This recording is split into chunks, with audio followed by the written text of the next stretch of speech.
दोस्तों, कोई अमीर हो या गरीब हो या फिर कोई मिडिल क्लास का हो, हर किसी की सबसे बड़ी जरूरत पैसा ही है। क्योंकि अमीर और अमीर बनना चाहता है और गरीब अपनी गरीबी मिटाना चाहता है। एंड एक मिडिल क्लास इंसान अपने रोजाना की पैसों की किल्लत से सुकून पाना चाहता है। इसीलिए हर कोई सिर्फ ज्यादा से ज्यादा पैसे कमाने के बारे में सोचते हैं, उसे बढ़ाने के बारे में सोचते हैं। और इस चक्कर में लोग अपनी लाइफ में जो भी फैसले लेते हैं वो पैसों को ही ध्यान में रख कर लेते हैं। चाहे बात अपने पसंद का करियर चुनने की हो या फिर अपने बच्चे को एजुकेशन देने की। लोग हर फैसला यही सोच कर लेते हैं कि किस फील्ड या फिर किस इंडस्ट्री में जाया जाए जहां अपॉर्चुनिटी ज्यादा हो। लेकिन कई बार पूरी प्लानिंग करने के बाद भी लोग पैसों को समझने में फेल हो जाते हैं, जिसकी वजह से उन्हें बाद में जाकर काफी पछताना पड़ता है। और ये होता इसलिए है क्योंकि यहाँ वो अगेन पैसों को समझने की कोशिश करते हैं, ना कि पैसों के पीछे की साइकोलॉजी को। देखो, जैसे किसी भी इंसान का बिहेवियर, उसकी थिंकिंग को हम उसकी साइकोलॉजी को समझकर जान सकते हैं, ठीक उसी तरह पैसों को समझने के लिए भी पैसों की साइकोलॉजी समझनी पड़ती है। हम सब जानते हैं कि पैसे कमाने और अमीर बनने के बारे में कई बुक्स लिखी जा चुकी हैं, लेकिन उन सब में साइकोलॉजी ऑफ मनी एक ऐसी बुक है जो आपको अमीर बनने का रास्ता तो दिखाती है, बट इसका हर चैप्टर आपको ये भी बताता है कि पैसों को लेकर आखिर लोगों की साइकोलॉजी क्या होती है और टाइम के साथ साथ पैसों को लेकर हमारा बिहेवियर कैसे बदलता है। सो अगर आप भी इन पैसों के पीछे की साइकोलॉजी को समझना चाहते हैं और ये जानना चाहते हैं कि पैसा एक्चुअल में काम कैसे करता है, तो आज की इस वीडियो को एंड तक जरूर देखना, क्योंकि इस वीडियो में मैंने साइकोलॉजी ऑफ मनी बुक पढ़ने के बाद आपके साथ इस बुक के 7 ऐसे वैल्यूएबल लेसन शेयर किए हैं जो आपको पैसों से रिलेटेड आपके हर डाउट को क्लियर करते हैं। So let's begin. Number 1, no one is crazy. आपने देखा होगा जब इन्फ्लेशन कम होता है तब स्टॉक मार्केट के अंदर लोग जल्दी जल्दी शेयर्स खरीद लेते हैं, और जब इन्फ्लेशन हाई होता है तो उस टाइम लोगों के अंदर शेयर्स बेचने की एक होड़ सी लग जाती है। इस तरह के इन्वेस्टमेंट डिसीजन को देखकर एक आम इंसान उनको जज करते हुए यही समझता है कि ये सब चीजें कुछ और नहीं, बस पागलपन है।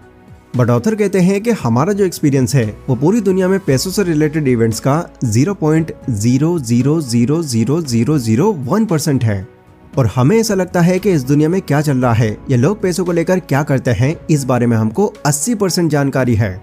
देन अपनी इसी सोच की वजह से हम बाकी लोगों को भी जज करने पहुंच जाते हैं, जबकि रियलिटी ये है कि अगर एक टाइम पर हम भी उनकी जगह होंगे तो हम भी वही चीजें करेंगे, क्योंकि उस टाइम हमको भी ये लग रहा होगा कि मुझे सब कुछ पता है और जो भी मैं कर रहा हूँ वही सही फैसला है, जबकि ऐसा बिल्कुल नहीं है।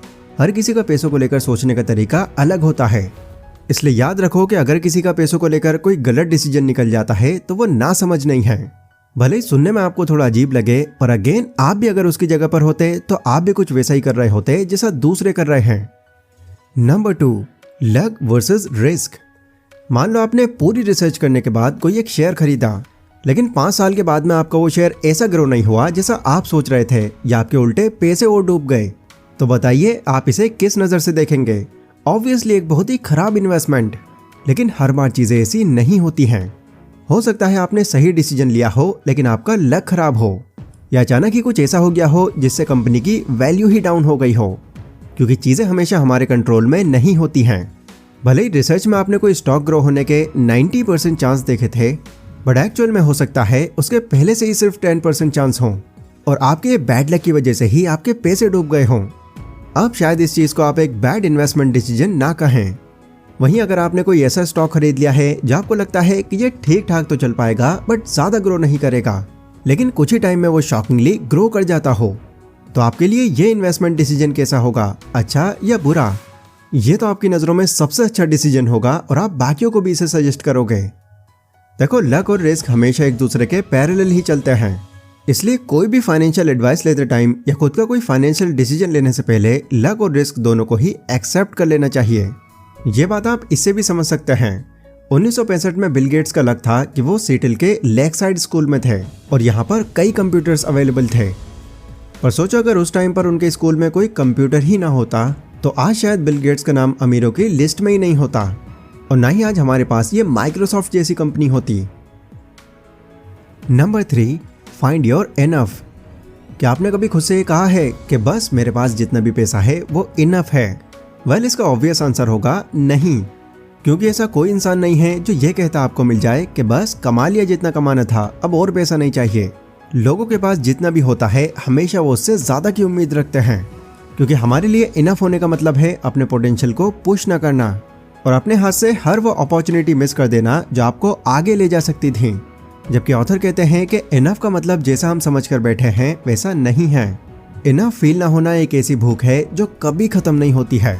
लोग थोड़ा और के चक्कर में कई ऐसे रिस्की इन्वेस्टमेंट्स कर देते हैं जो कई बार उनकी जिंदगी भर की कमाई डुबा देता है। इसका ऑथर ने एक एग्जाम्पल भी दिया है। कोलकाता के एक स्लम से निकलकर रजत गुप्ता दुनिया की सबसे फेमस काउंसलिंग फर्म मैकेंजी के CEO बन चुके थे एंड उस टाइम उनके पास अराउंड $100 मिलियन की नेटवर्थ थी। लेकिन उसके बाद भी और पैसा कमाने के लालच में उन्होंने $17 मिलियन के लिए एक इनसाइडर ट्रेडिंग की, और इस चक्कर में वो बहुत बुरी तरह से फंस गए और उनको जेल तक जाना पड़ा। और यहीं से उन्होंने अपनी रेपुटेशन, जॉब प्लस अपना सारा पैसा खो दिया। इसलिए सही टाइम पर यह समझ लेना कि मेरे पास इनफ है ये बहुत ज़रूरी है, क्योंकि ऐसा करके आप ज़्यादा शांति से और सुकून से अपनी लाइफ जी पाएंगे। Number 4, the power of compounding.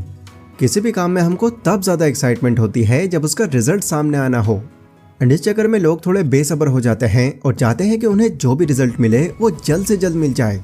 जैसे अगर किसी ने कोई साइड हसल करके थोड़ा पैसा कमा लिया तो वो सोचते हैं कि इसकी तरह साइड हसल करके वो भी पैसा कमा लेंगे, लेकिन फिर जब उनके काम में वो रिजल्ट नहीं मिलता जो उन्होंने सोचा था तो इससे उनके इस काम से उम्मीद ही टूट जाती है और वो उसको फौरन क्विट कर देते हैं। क्योंकि कई लोग ये बात समझते ही नहीं कि अच्छी चीज़ों का रिजल्ट मिलने में टाइम लगता है, कभी कुछ महीने तो कभी कुछ साल भी। एग्जाम्पल के लिए आप वॉरेन बफेट को ही देख लीजिए। आज के टाइम में उनकी सक्सेस के ऊपर 2000 से भी ज़्यादा बुक्स लिखी जा चुकी हैं, बट बहुत कम लोग ये बात जानते हैं कि दुनिया के सबसे जाने माने इन्वेस्टर वॉरेन, जिनकी नेटवर्थ ही आज के टाइम पे $110.8 बिलियन की है, उन्होंने अपनी नेटवर्थ का $81.5 बिलियन अपने 65वें बर्थडे के बाद कमाया था। और सरप्राइजिंग यह है कि उन्होंने अपनी इन्वेस्टमेंट करना 11 साल की उम्र में ही शुरू कर दिया था।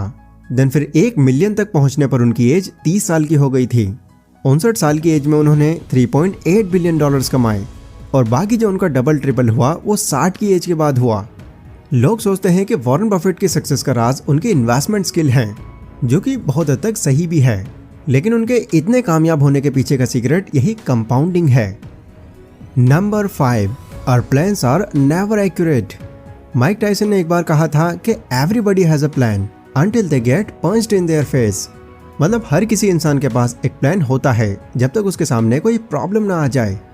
आपने देखा होगा कि जब भी लोग फाइनेंस की बात करते हैं तो हर किसी के पास अपनी अलग फाइनेंशियल प्लानिंग होती है, बट इमरजेंसी जब भी आती है ना, वो किसी को देख कर नहीं आती, ये बिना बताए दस्तक देती है। इसीलिए ऑथर हमको ये एडवाइस करते हैं कि आपको फाइनेंशियल प्लानिंग करने के साथ साथ कुछ इमरजेंसी के लिए भी रखना ज़रूरी है, जिसमें आप या तो कोई इमरजेंसी फंड बना सकते हो या फिर एटलीस्ट अपने 6 महीने की सैलरी फ्यूचर सिक्योरिटी के लिए अपने पास बचा कर रख सकते हो। बिकॉज मान लीजिए आपने अपना सारा पैसा किसी काम में इन्वेस्ट कर दिया और अचानक से कोई प्रॉब्लम आ गई या गॉड न करे आपकी तबीयत खराब हो गई, तो उस काम की सही तरह से ग्रोथ दिलाने में आपको बहुत दिक्कतें आएंगी, और हो सकता है आपकी एक्टिव प्रेजेंस ना होने की वजह से वो बिजनेस ही ठप हो जाए। तो ऐसे में इमरजेंसी के नाम पर अगर एक बैकअप आपके पास होगा तो आप एक प्रॉब्लम में आने से बच जाएंगे। Number 6, freedom comes first. दुनिया में हर किसी इंसान को यह लगता है कि उनके पास जितना भी पैसा है उसे वो कंट्रोल में रख पा रहे हैं, जबकि ऑथर के अकॉर्डिंग होता बिल्कुल इसके ऑपोजिट है। मतलब आजकल हम पैसों को नहीं बल्कि पैसा हमको कंट्रोल कर रहा है। और यही रीजन भी है कि 1 बिलियन से ज्यादा फुल टाइम वर्कर्स का सर्वे करने पर यह पाया गया कि दुनिया में करीब 85% लोग ऐसे हैं जो अपनी जॉब से नफरत करते हैं, पर फिर भी मजबूरी में उनको ये काम करना पड़ता है। ऐसा इसलिए क्योंकि उनको पैसा चाहिए। हाँ, बिल्कुल इस बात में कोई दोहराई नहीं है कि एक अच्छी जिंदगी के लिए पैसा बहुत जरूरी है, लेकिन पैसे से भी जो चीज इंपॉर्टेंट होती है वो होती है आपकी फ्रीडम। भले ही आप बहुत पैसे कमाते हैं, लेकिन उस पैसे को एंजॉय करने का अगर आपके पास टाइम ही नहीं है तो आपके लिए ज्यादा पैसे कमाने का क्या ही मतलब है। लोग अपनी फ्रीडम को उतनी इंपॉर्टेंस कभी देते ही नहीं। ऐसे आपने कई लोग के एग्जाम्पल्स देखे होंगे जो पैसे तो बहुत कमाते हैं, लेकिन रात हो या दिन हो वो बस अपने काम में ही लगे रहते हैं। इसलिए ऑथर कहते हैं कि पैसा कमाने में इतना भी मत खो जाओ कि आप अपनी पर्सनल लाइफ को ही भूल जाओ। Number 7, no one gives a dash. दूसरों का ओपिनियन हमारे एक्शंस को ज्यादा कंट्रोल करता है। चाहे हम कोई घर खरीदें, कोई कार खरीदें या फिर कपड़े खरीदें, हम यही सोचते हैं कि जब दूसरे लोग हमारी इन चीज़ों को देखेंगे तो वो हमारी ज़्यादा रेस्पेक्ट करेंगे और हमारी वैल्यू करना शुरू कर देंगे। पर नहीं, ऐसा नहीं होता, क्योंकि अगर आपकी कोई चीज़ दूसरों को पसंद आ जाती है तो वो उस चीज़ को अच्छा बोलेंगे, ना कि आपको। जैसे फॉर एग्जाम्पल आपके पास एक बहुत ही महंगा फ़ोन है तो जो भी लोग आएंगे वो आपके उस चमचमाते फोन पर नजर दौड़ाएंगे, ना कि आप पर। देखो कई बार हम क्या करते हैं, सिर्फ दूसरों को दिखाने के लिए हम बहुत पैसे उन चीजों पर खर्च कर देते हैं जिनकी उस टाइम पर हमको कोई खास जरूरत भी नहीं होती, पर क्योंकि वो उनको दिखानी होती है यही सोचकर वो उसको खरीद ही लेते हैं। इसलिए ये भी कहना है ऑथर का कि दूसरों के बारे में इस कदर सोचना आपको बंद कर देना चाहिए। अगर आप ऐसा करेंगे तो कई अलग अलग तरह के फालतू खर्चों से आप खुद को बचा सकेंगे। तो गाइज ये थे वो 7 लेसन्स जो मैंने आपको मॉर्गन हाउसेल की book the psychology of money से बताए हैं। वैसे इस बुक में और भी कई लेसन्स हैं जो पैसों को लेकर आपकी सोच बदल कर रख सकते हैं। अगर आप उनके बारे में जानना चाहते हो तो कमेंट सेक्शन में पार्ट 2 लिखिए, मैं उस पर भी वीडियो बना दूंगा। और देखो जितने ज्यादा कमेंट्स होंगे वो वीडियो उतनी ही जल्दी आएगी। बाकी ये वाली वीडियो अगर आपको पसंद आई हो तो इसको लाइक और शेयर जरूर करें। एंड बाकी अगर किसी और टॉपिक पर आप कोई वीडियो चाहते हैं तो वो भी आप लोग मुझे कमेंट सेक्शन में बता सकते हैं। सो मैं मिलता हूँ अपनी नेक्स्ट वीडियो में, तब तक के लिए stay safe, stay healthy, take care.